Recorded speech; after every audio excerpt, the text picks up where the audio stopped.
Hello ਸਤਿ ਸ਼੍ਰੀ ਅਕਾਲ ਜੀ। ਮੈਂ ਹਾਂ ਹੈਪੀ ਟੀਨਸਾ 21 ਡੇਜ਼ ਟੂ ਹੈਪੀਨੈਸ ਦੇ ਇਸ ਨਵੇਂ ਐਪੀਸੋਡ ਦੇ ਨਾਲ ਗੱਲਬਾਤ ਦਾ ਸਿਲਸਿਲਾ ਜਾਰੀ ਰੱਖਦੇ ਹਾਂ ਉਹਨਾਂ ਟਾਪਿਕਸ ਦੇ ਬਾਰੇ ਵਿੱਚ ਜਿਨ੍ਹਾਂ ਨੂੰ ਕਿ ਅਸੀਂ ਆਪਣੇ ਪਰਿਵਾਰਾਂ ਦੇ ਵਿੱਚ, ਆਪਣੇ ਸਮਾਜ ਦੇ ਵਿੱਚ, ਆਪਣੀ ਕਮਿਊਨਿਟੀ ਦੇ ਵਿੱਚ ਅਸੀਂ ਉਹਨਾਂ ਨੂੰ ਰਗਸ ਦੇ ਨੀਚੇ, ਕਾਰਪਸ ਦੇ ਨੀਚੇ ਸ਼ਰਗ ਕਰਕੇ ਰੱਖ ਦਿੰਦੇ ਹਾਂ।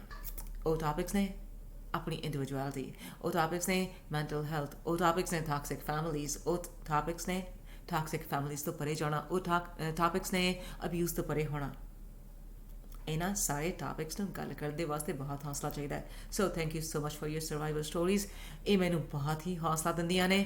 ਇਸ ਵਾਸਤੇ ਮੈਨੂੰ ਇਹ ਸ਼ਿਓਰਿਟੀ ਹੁੰਦੀ ਹੈ ਕਿ ਜਿਹੜੇ ਮੰਤਵ ਨੂੰ ਲੈ ਕੇ ਇਹ ਚੈਨਲ ਸ਼ੁਰੂ ਕੀਤਾ, ਜਿਹੜੇ ਮੰਤਵ ਨੂੰ ਲੈ ਕੇ ਇਹ ਪ੍ਰੋਜੈਕਟ ਸ਼ੁਰੂ ਕੀਤਾ ਹੋਇਆ, ਜਿਹੜੇ ਮੰਤਵ ਨੂੰ ਲੈ ਕੇ ਮੈਂ ਇਹ ਲਰਨਿੰਗ ਸ਼ੁਰੂ ਕੀਤੀ ਅਤੇ ਇਸ ਮੁਕਾਮ 'ਤੇ ਪਹੁੰਚੀ ਹਾਂ, ਉਹ ਮੰਤਵ ਮੈਨੂੰ ਪੂਰਾ ਹੁੰਦਾ ਜਾਪਦਾ ਹੈ। ਉਹ ਮੰਤਵ ਹੈ ਤੁਹਾਡੀ ਸਵੈ ਨੂੰ ਜਗਾਉਣਾ, ਤੁਹਾਡੀ ਸੈਲਫ ਐਸਟੀਮ ਨੂੰ ਜਗਾਉਣਾ, ਤੁਹਾਡੇ ਸੈਲਫ ਕਾਨਫੀਡੈਂਸ ਨੂੰ ਵਾਪਸ ਲੈ ਕੇ ਆਉਣਾ, ਬਹਾਲ ਕਰਨਾ। ਭਾਵੇਂ ਉਹ ਕਿਸੇ ਵੀ ਗੱਲੋਂ, ਕਿਸੇ ਵੀ ਮੌਕੇ 'ਤੇ ਉਹ ਖਤਮ ਹੋਇਆ ਹੋਵੇ, ਭਾਵੇਂ ਉਹ ਫਰਸਟ ਹੈਂਡ ਅਬਿਊਜ਼ ਸੀ, ਭਾਵੇਂ ਉਹ ਸੈਕਿੰਡ ਹੈਂਡ ਅਬਿਊਜ਼ ਸੀ, ਅਤੇ ਭਾਵੇਂ ਤੁਸੀਂ ਸਿਰਫ ਅਤੇ ਸਿਰਫ ਦੇਖਣ ਵਾਲੇ ਸੀ, ਅਤੇ ਭਾਵੇਂ ਤੁਸੀਂ ਉਸ ਵੇਲੇ ਬਹੁਤ ਹੀ ਛੋਟੇ ਸੀ ਅਤੇ ਉਸ ਵੇਲੇ ਤੁਸੀਂ ਕੁਝ ਵੀ ਨਹੀਂ ਸੀ ਕਰ ਸਕਦੇ। ਅਸੀਂ ਅੱਜ ਵੀ ਉਸ ਸਭ ਕੁਝ ਦੀ ਟੇਕ ਕੇਅਰ ਕਰ ਸਕਦੇ ਹਾਂ। ਰੀਜ਼ਨ ਬੀਇੰਗ ਇਹ ਸਭ ਕੁਝ ਇਸ ਵੇਲੇ ਤੁਹਾਡੇ ਦਿਮਾਗ ਦੇ ਵਿੱਚ ਹੈ ਅਤੇ ਤੁਹਾਡਾ ਦਿਮਾਗ ਹੈ ਇੱਕ ਕੰਪਿਊਟਰ ਦੀ ਤਰ੍ਹਾਂ ਜਿਹਨੂੰ ਕਿ ਪ੍ਰੋਗਰਾਮ ਕਰਨਾ ਬਹੁਤ ਹੀ ਸੌਖਾ ਹੈ ਜੇਕਰ ਤੁਹਾਡੇ ਕੋਲ ਇੱਕ ਲਾਈਫ ਅਤੇ ਇੰਪਾਵਰਮੈਂਟ ਕੋਚ ਹੋਵੇ, ਜੀ ਤੁਹਾਡੇ ਕੋਲ ਤੁਹਾਡਾ ਗੋਲਸ ਓਰੀਐਂਟਡ ਥੈਰੇਪਿਸਟ ਹੋਵੇ।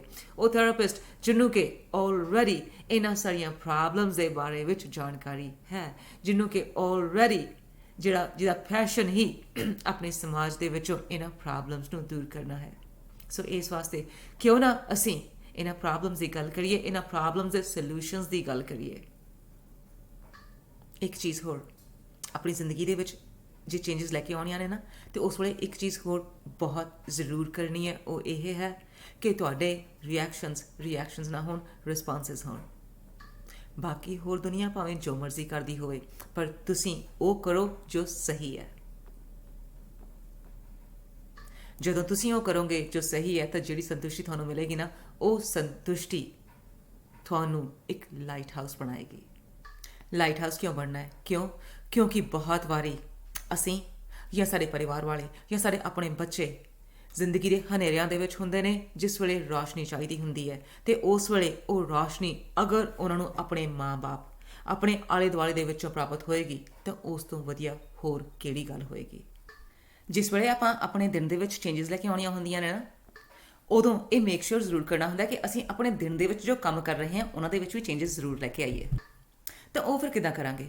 ਉਹ ਤੁਸੀਂ ਕਰੋਗੇ ਆਪਣੇ ਦਿਨ ਦੇ ਕੰਮ ਜਿਹੜੇ ਵੀ ਕਰ ਰਹੇ ਹੋ ਉਹਨਾਂ ਨੂੰ ਪਹਿਲਾਂ ਤਾਂ ਨੋਟਿਸ ਕਰਨਾ ਕਿ ਕਰ ਕੀ ਰਹੇ ਹੋ।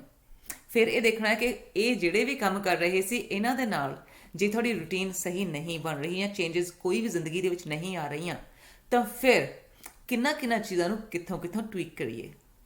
ਉਸ ਵੇਲੇ ਯੂਅਰਸ ਟਰੂਲੀ ਹੈਪੀ ਟੀਨਸਾ ਤੁਹਾਡੇ ਵਾਸਤੇ ਹਾਜ਼ਰ ਹੋਏਗੀ। ਤੁਸੀਂ ਕਰਨਾ ਸਿਰਫ ਇੱਕ ਕੰਮ, ਈਮੇਲ ਦਾ ਅਪਾਇੰਟਮੈਂਟ ਸਕੈਜੂਲ ਕਰਨ ਦੇ ਵਾਸਤੇ, ਅਤੇ ਫਿਰ ਆਪਾਂ ਰੱਖਾਂਗੇ ਆਪਣੀ ਗੱਲਬਾਤ ਦਾ ਸਿਲਸਿਲਾ ਉਸ ਵੇਲੇ ਜਾਰੀ। ਹਾਂ, ਇੱਕ ਗੱਲ ਹੋਰ ਯਾਦ ਰੱਖਣੀ, ਅਗਰ ਤੁਸੀਂ ਅਧਿਆਪਕ ਹੋ, ਤੁਹਾਡੇ ਸਟੂਡੈਂਟਸ ਨੇ, ਤਾਂ ਮੈਂ ਤੁਹਾਡੇ ਕਲਾਸ ਦੇ ਵਾਸਤੇ ਆਪਾਂ ਜ਼ੂਮ ਵੀਡੀਓ ਸੈਸ਼ਨ ਵੀ ਕਰ ਲਵਾਂਗੇ ਤੁਹਾਡੇ ਸਟੂਡੈਂਟਸ ਨੂੰ ਗੋਲਸ ਓਰੀਐਂਟਡ ਥੈਰੇਪੀ ਦੇ ਵਾਸਤੇ ਦੱਸਣ ਵਾਸਤੇ, ਜਾਂ ਫਿਰ ਉਹਨਾਂ ਦੀ ਹੈਲਪ ਕਰਨ ਦੇ ਵਾਸਤੇ ਕਿ ਉਹਨਾਂ ਨੇ ਆਪਣੀ ਜ਼ਿੰਦਗੀ ਦੇ ਵਿੱਚ ਅੱਗੋਂ ਕਿਹੜੇ ਮੁਕਾਮ ਹਾਸਲ ਕਰਨੇ ਨੇ, ਜਾਂ ਫਿਰ ਉਹਨਾਂ ਨੂੰ ਸਿਰਫ ਅਤੇ ਸਿਰਫ ਮੈਂਟਲ ਹੈਲਥ ਅਵੇਅਰਨੈਸ ਦੇ ਵਾਸਤੇ ਹੀ, ਅਤੇ ਜਾਂ ਫਿਰ ਅਗਰ ਉਹਨਾਂ ਦੇ ਪਲਾਨਸ ਨੇ ਕੈਨੇਡਾ ਵੱਲ ਨੂੰ ਆਉਣ ਦੇ, ਤਾਂ ਅਸੀਂ ਇਸ ਬਾਰੇ ਵਿੱਚ ਵੀ ਗੱਲ ਕਰ ਸਕਦੇ ਹਾਂ। Reason being a life and empowerment coach, no topic is small and there is no topic under this sky ਜਿਹੜਾ ਕਿ ਮੈਂ ਤੁਹਾਡੇ ਨਾਲ ਡਿਸਕਸ ਨਾ ਕਰਾਂ ਤੁਹਾਡੇ ਗੋਲਸ ਨੂੰ ਲੈ ਕੇ, ਤੁਹਾਡੇ ਲਾਈਫ ਪਰਪਸ ਨੂੰ ਲੈ ਕੇ, ਤੁਹਾਡੀ ਜ਼ਿੰਦਗੀ ਦੇ ਵਿੱਚ ਹੀਲਿੰਗ ਨੂੰ ਲੈ ਕੇ। ਸੋ ਪਰਪਸ ਹੈ ਤੁਸੀਂ ਆਪਣੀ ਜ਼ਿੰਦਗੀ ਦੁਬਾਰਾ ਖੁਸ਼ੀਆਂ ਭਰੀ ਜੀਣੀ ਸ਼ੁਰੂ ਕਰੋ। ਵਿਕਟਮ ਤੋਂ ਸਰਵਾਈਵਰ ਬਣੋ, ਸਰਵਾਈਵਰ ਤੋਂ ਥਰਾਈਵਰ ਬਣੋ। ਅਤੇ ਅਗਰ ਜ਼ਿੰਦਗੀ ਦੇ ਵਿੱਚ ਕਿਸੇ ਵੀ ਮੌਕੇ 'ਤੇ ਫਰਸਟ ਹੈਂਡ, ਸੈਕਿੰਡ ਹੈਂਡ ਜਾਂ ਥਰਡ ਹੈਂਡ PTSD ਟਰਾਮਾ ਤੁਸੀਂ ਉਹਦੇ ਵਿੱਚੋਂ ਗੋ ਥਰੂ ਹੋ ਰਹੇ ਹੋ, ਤਾਂ ਉਸ ਵੇਲੇ ਵੀ ਯਾਦ ਰੱਖੋ ਯੂਅਰਸ ਟਰੂਲੀ ਨੂੰ, ਹੈਪੀ ਟੀਨਸਾ ਨੂੰ, 21 ਡੇਜ਼ ਟੂ ਹੈਪੀਨੈਸ ਨੂੰ। ਸੋ ਹੁਣ ਆਪਾਂ ਜੁੜੇ ਰਹਿਣਾ, ਸਬਸਕ੍ਰਾਈਬ ਕਰਕੇ, ਲਾਈਕ ਕਰਕੇ, ਸ਼ੇਅਰ ਕਰਕੇ। ਮੈਨੂੰ ਬਾਰ-ਬਾਰ ਨਾ ਹੁਣ ਤੁਹਾਨੂੰ ਕਹਿਣਾ ਪਵੇ, ਜਿਹੜੇ ਤਾਂ ਮੈਂਟਲ ਹੈਲਥ ਦੇ ਟਾਪਿਕਸ ਹੈਗੇ ਨੇ ਉਹਨਾਂ ਬਾਰੇ ਤਾਂ ਮੈਂ ਗੱਲ ਕਰਾਂਗੀ। ਮੈਂ weight loss ਦੇ ਬਾਰੇ ਵਿੱਚ ਵੀ ਗੱਲ ਕਰਾਂਗੀ। ਮੈਂ ਆਪਣੇ ਆਪ ਨੂੰ ਤੁਸੀਂ ਐਟ ਪੀਸ ਕਿਵੇਂ ਰੱਖਣਾ ਹੈ, ਆਪਣੇ ਜ਼ਿੰਦਗੀ ਦੇ ਵਿੱਚ ਕੰਟੈਂਟਮੈਂਟ ਕਿੱਦਾਂ ਲੈ ਕੇ ਆਉਣੀ ਹੈ, ਉਹ ਸਾਰਾ ਕੁਝ ਤੇ ਮੈਂ ਤੁਹਾਡੇ ਨਾਲ ਗੱਲਬਾਤ ਜ਼ਰੂਰ ਹੀ ਕਰਾਂਗੀ। ਪਰ ਜੇ ਕੋਈ ਟੌਪਿਕ ਹੈ ਜਿਹੜਾ ਤੁਹਾਡੇ ਦਿਲ ਦੇ ਨਜ਼ਦੀਕ ਹੈ, ਜੇ ਕੋਈ ਚੈਰਿਟੀ ਹੈ ਜਿਹੜੀ ਤੁਹਾਡੇ ਦਿਲ ਦੇ ਨਜ਼ਦੀਕ ਹੈ, ਤਾਂ ਮੈਨੂੰ ਉਹਦੇ ਬਾਰੇ ਪਲੀਜ਼ ਦੱਸਣਾ ਤਾਂ ਕਿ ਅਸੀਂ ਉਹਦੇ ਬਾਰੇ ਵਿੱਚ ਵੀ ਗੱਲ ਕਰ ਸਕੀਏ। 21 Days to Happiness the initiative ਤੁਹਾਡੀ ਮਦਦ ਤੋਂ ਬਿਨਾਂ ਕਦੇ ਵੀ ਪੂਰਾ ਨਹੀਂ ਹੋ ਸਕਦਾ। ਤੇ ਵਾਂਸ ਅਗੇਨ ਇੱਕ ਗੱਲ ਯਾਦ ਰੱਖਣੀ, ਅਗਰ ਤੁਹਾਨੂੰ ਤੁਸੀਂ ਕਿਸੇ ਨੂੰ ਜਾਣਦੇ ਹੋ ਜਿਨ੍ਹਾਂ ਨੂੰ ਥੈਰੇਪੀ ਦੀ ਜ਼ਰੂਰਤ ਹੈ ਪਰ ਉਹਨਾਂ ਦੇ ਕੋਲ ਬੈਨੀਫਿਟਸ ਨਹੀਂ ਹੈਗੇ, ਅਫੋਰਡ ਨਹੀਂ ਕਰ ਸਕਦੇ, ਪੇ ਨਹੀਂ ਕਰ ਸਕਦੇ, ਉਸ ਵੇਲੇ ਪਲੀਜ਼ ਯਾਦ ਰੱਖੋ yours truly ਨੂੰ।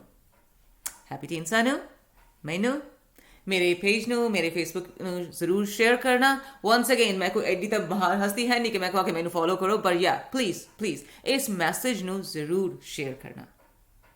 ਸੋ ਮਿਲਦੇ ਹਾਂ ਅਗਲੀ ਵਾਰੀ। ਸਤਿ ਸ਼੍ਰੀ ਅਕਾਲ।